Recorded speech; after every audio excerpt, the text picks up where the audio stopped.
You are listening to the Scars and Guitars podcast. My name is Andrew Mackay-Smith, and this is my conversation with Paul Crosby. He's the drummer and percussionist in the US band Saliva. The reason for the conversation was to promote the then upcoming tour of Australia by the band Saliva, which occurred through February of 2018. So let's see what Paul has to say. Here we go. Hello. Hey, Paul, Andy Mackay-Smith calling. How you going? How's it going, man? Plugging away, mate. It's a morning over here. What time is it where you are? It's like almost 3:30 afternoon. Ah, sweet. Well, it's Jack Daniels' time then from the sounds of things, is it? Pretty much, yeah. No worries, mate. Look, I'll kick things off because I think I've only got 15 minutes today. Mate, welcome. Welcome. What can I say? You are touring Australia for the first time, and what took you guys so long to visit, and what's your relationship been like with Australian fans over the years? Well, what took us so long to visit was definitely not lack of us wanting to go. It really, realistically, oddly enough, we never really had an agent with connections to get us over there. It's kind of weird how that worked out for us, but we recently hooked up with a good international agent who's got us a lot of dates going on the maps in the books, places that we haven't been to. So we're pretty excited. Yeah, sweet. And have you received a lot of feedback from Australian fans over the years? Like, do you get a lot of interaction over social media and on Facebook? Yes, actually, for about the past 3 or 4 years, maybe even longer, I have been telling our manager and everybody that we get a lot of people, our fans on Facebook hitting us up from over there. I mean, more so than anywhere else. And I've been saying that. I was like, man, we need to go over there. We need to go over there. We have a lot of fans there. So I'm pretty excited to see what's going to happen, but I think it's going to be good. Yeah, cool. And, mate, the band is 10 albums deep. You've had a change in frontman, and you've spent countless hours travelling highways, reading newspapers and media devices in airport departure lounges and staying in hotels and other less salubrious accommodation. Are Saliva survivors, and what do you attribute the band's success to? What do I attribute the band's success to? What was the first part of the question? I'm sorry. Yeah, you've been doing it a long time, and you've survived a change in frontman, and yes, no doubt, you've been in vans. What do you think? Yeah, how have you survived is what I'm saying. Yeah. How we've, I think persistence. Persistence, man. That and obviously you have to have some core fans, because without them you can be persistent all you want, but if nobody wants to hear it or nobody supports it, then it's nothing. So, number one is our fans, sticking it out, sticking with us. And then number two is, our persistence of we're not going to quit, until the day nobody wants to hear it anymore. And that day hasn't come yet. So yeah, sweet. No, good for that too, mate. Yeah. I think it gets better and better with time. Yeah, I would agree with that, actually. I'm not just pissing in your pocket when I say that as well. I was watching a video of one of your more recent videos with the new frontman. Now, without any dispersions cast over Josie's time in the band, I think your new guy might be a step in a better direction. I would agree, yeah, and the same. We're all still, for good friends with Josie and any other past members. There's never been a bad breakup for us. You know what I mean? So when Josie decided to leave for personal reasons, we wanted to be with his family and not tour and really do music anymore. But we've all, we remain friends. So that's another, part of, I think, what's also helped our longevity is the fans didn't have to pick sides and all kind of stuff. You know what I mean? It was just is what it is, So that helps. No, it's a really important point, keeping things civil, particularly in this day and age of bloody social media and people's opinions catching fire very quickly. Yeah. Yeah. So, mate, there's something in the band's sound that's always reminded me of a more accessible version of Stuck Mojo. So I'm a musician, I'm a guitarist and bass player, and I'm a long-time fan of Rich Ward's guitar playing. Mate, is that feedback that you've received before? Does it resonate? I've never heard a comparison to Stuck Mojo. However, I'm a huge Stuck Mojo fan. Yeah, and played many shows with those guys back in the day in other projects I've been in. Haven't had that comparison, but I definitely would agree with you on that. And I've never really thought about that either. So it's pretty crazy. Yeah, I remember when I got into you guys back in the early 2000s, and I remember thinking, shit, you guys sound like, because Stuck Mojo then was sort of, the wheels were falling off, with all due respect, and Rich was getting into the Fozzy thing, and I thought, okay, you guys might be the band to sort of take over from their mantle. Yeah. I would agree. Cool. That theory, yeah. So, talking about the early 2000s, so I think it's fair to say the band commercially peaked, in terms of you got onto a lot of the FM radio stations around the world, and particularly in the States, around the Spider-Man soundtrack, which I think was released in 2002 with the track Hero. Now, opportunities don't come along to just any band. You've got to have talent. Now, I realise it was your then frontman Josie Scott that was the key contributor to that effort, but some key decision makers in the biz must have seen a lot of potential in the band even back then. So what are your thoughts on that episode of the band's career, and would you do it all over again? I would totally do it all over again. I would probably make some different choices on the personal side, but musically I would do it all over again for cool. Sure, man. Yeah. Definitely. Those were some good times. Some a lot of big moments happening real fast. It's pretty cool time. How does an opportunity like that come about? Does the record company just say, look, you guys are a band we want to promote, and hey, Josie, go and work with Chad from Nickelback? Is that how it works, or is it more that you guys were mates with Chad? And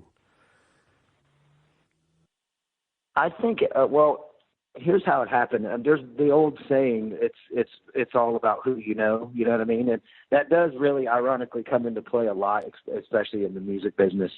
But we happened to, before we had a record deal, we got signed by a manager named Brian Coleman. He works for a company called Union Entertainment.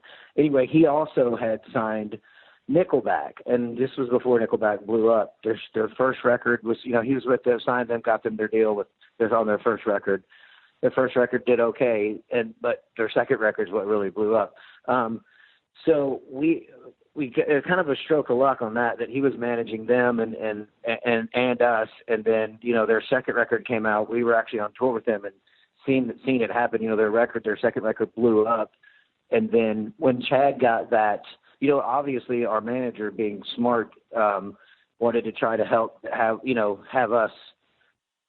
them help us out as much as possible, since he managed them as well. So whenever that opportunity came around for Chad, our manager, and our label talked to Chad and was like, hey man, this we would consider, help us out. And then plus we were friends with Chad and them, so that didn't hurt. And then that's kind of how that happened. We happened to be being managed by the same person managing Nickelback at the time. Yeah, sweet. Look, part of what I do, actually I do host a podcast series, I'll let you know that, and part of what I like to do is lift the veil on some key moments in a band's career. So you've just done that. Thank you. Gives people some insight, because I trawled the internet trying to find the story about how it happened, and it wasn't there, so it might be out there now for people. Yeah. That's straight from the horse's mouth. There you go. Indeed, yeah. So, mate, you are a noted drummer. In fact, you've featured in Modern Drummer magazine. What got you into drumming and percussion, and who keeps you and what keeps you inspired? The drumming. What got me into drumming is when I was a kid. My parents adopted a guy who, my adopted brother, and he happened to play drums, and I would always watch him, and that's kind of what inspired me and made me want to play drums initially. And I wasn't really into metal or anything at that time. I was pretty young, but around the time, Slayer, South of Heaven, Metallica, Master of Puppets, those records came out. I was getting into skateboarding, and some friends of mine, we had the jam boxes, and they were playing that, and those records, like, I think Master of Puppets, like, changed my whole perspective on shit. You know what I mean? It was like, holy cow. So that's what got me metal, and from that point on, it was, Slayer, Metallica, Iron Maiden, all that, and just wanting to learn, how to play those songs on drums, and just get better and better and better. And I don't know. And nowadays, what inspires me, just I don't know, just the love of just playing, man, just being out there. The fact that people still want to hear me play. You know what I mean? Yeah, I know exactly what you're saying. Look, I perform in covers bands on weekends, and there's nothing like the feeling you get when someone comes up and says that they're inspired or uses words to the effect that they're inspired by your performance. It does give you the boost that you need, doesn't it? Yeah. I've had, fans come up to me. I try to go out to, the merch table after the shows as much as possible and meet fans, and stuff. And I've had fans tell me, at one particular time, a fan was like, "Hey, just wanted to tell you I was thinking about committing suicide, and then your song," I can't remember which song it was, this was years ago in the beginning, came out, and it saved my life, stuff like that. Or a fan told me, him and his dad didn't really have a good relationship for years and years and years, and hadn't seen his dad in a few years. And then one of our songs inspired him to reconnect with his dad, and his dad was actually with him. He's like, "Here's my dad." And was like, "Dude, that's it right there. That's what makes it all worthwhile." Yeah, that's sweet. Yeah. So you do get out there quite a bit. You've toured heaps, and you have toured with Kiss, Aerosmith, Seven Dust, and you also featured on the Make America Rock Again tour relatively recently. But in your own words, mate, what are some of the memorable moments that you can share from any of these tours? Man, just the fact that I was lucky enough to be on them, for one. But, I mean, getting to go on tour with, Kiss and Aerosmith and, for 2 months was, I don't know how much better it can get than that, and getting to actually conversate with those people that you idolized since you were a kid, you know what I mean? And now here they are, and you're on their show, and here you are sitting in a room making small talk with them. You know what I mean? It's crazy. Yeah, I can imagine. Was there any specific moments from the Kiss tour in particular that you could share? Yeah, one of the coolest moments that I think is at the end of the very last night of the tour. We got to talk with the Aerosmith guys quite a bit throughout that tour. We didn't really get to talk to the Kiss guys very much because, I mean, their makeup took like 2 hours. They got pressed. They're doing VIP meet and greets. And so they were busy, you know what I mean? It wasn't because they were assholes or nothing. It was just they were busy. So the last night of the tour, we got done playing. It was us and me and Kiss and then Aerosmith every night. And me and our guitar player, Chris DeBaldo, at the time, he was in the band, we had the air conditioner in our dressing room wasn't working, so we had the door propped open with like a trash can. And here comes Kiss in full makeup, costume, everything, walking to the stage. Paul Stanley's leading them. They walk past our door. He looks in and sees us, stops. They all walk in our dressing room. And our dressing room at the time was literally like a closet. I mean, it's like tiny. And here we are crammed in this little thing with Kiss in full makeup. And Paul Stanley was just like, "Hey, I just wanted to tell you guys that we're sorry we didn't really get to, hang out with you guys a bunch, but, we were busy and we're doing this and we're doing that. And we really love your band and all that." And, yeah, fantastic. And it was pretty cool. You know what I mean? And then they went on stage. I was like, wow, did that just happen? Yeah, I know the media tends to beat Paul up a little bit, but I'll do this a lot. I've interviewed well over 200 people at this point, and I've only ever heard nice things about Paul Stanley. I've even interviewed his son, Evan, who's got a band called The Dives, who was a wonderful bloke. So, yeah. I think he's very genuine, mate. I think he's very genuine. And he loves the fans. Yeah, I've never, yeah. Genuine guy, man. All of those guys were legit. You know what I mean? I don't have a bad thing to say about any of them. Even the Aerosmith guys were total sweethearts.